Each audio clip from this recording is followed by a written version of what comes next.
चुनाव में मोदी सरकार की हार तय, केंद्र से बीजेपी की होगी विदाई। विपक्ष के चाणक्य का दावा, देश का माहौल बीजेपी के खिलाफ। कर्नाटक चुनाव में दिखाई दे चुका है देश की जनता का मुंह। देश में माहौल खराब हो रहा है, जिसके बाद चुनाव का एहसास हो रहा है। चुनाव में अभी 8-10 महीने का समय बचा हुआ है, लेकिन जिस तरह से केंद्र सरकार अपनी उपलब्धियों का प्रचार कर रही है, एक के बाद एक योजनाएं सामने रख रही है, उससे एहसास हो रहा है कि चुनाव जल्द ही भी हो सकते हैं।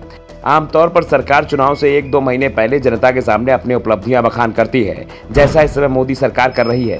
गठबंधन को लेकर भी संभावित सहयोगियों के साथ बातचीत तेज कर दी गई है। आज चुनाव होते हैं तो हालात क्या बीजेपी के पक्ष में होंगे? वैसे समय से पहले चुनाव कराने के फायदे भी होते हैं और नुकसान भी।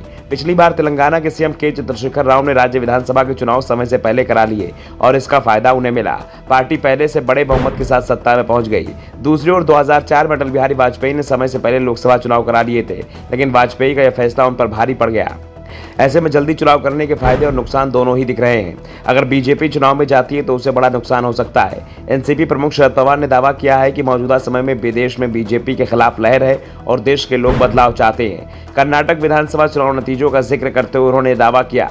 औरंगाबाद में पत्रकारों से बातचीत दौरान शरद पवार ने कहा कि अगर लोगों का माइंडसेट ऐसा ही रहा तो आने वाले चुनाव में देश में बदलाव दिखेगा। पवार ने कहा, हालात को देखते हुए मुझे लगता है कि बीजेपी विरोधी लहर चल रही है।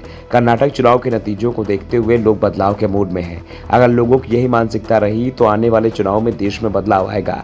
ये बताने के लिए किसी ज्योतिषी की जरूरत नहीं है, कोई भी देश के हालात देखकर समझ जाएगा। पवार ने कहा कि अगर लोकसभा चुनाव समय पर होते हैं तो लोकसभा के साथ ही राज्यसभा के विधानसभा चुनाव भी हो सकते हैं। कम से कम हमारे गठबंधन सहयोगियों को तो ऐसा ही लगता है। हालांकि मुझे ऐसा नहीं लगता है कि शिंदे सरकार ऐसा कोई फैसला लेगी, क्योंकि अभी चुनाव होता है तो फिर एमवीए सत्ता में आ जाएगा।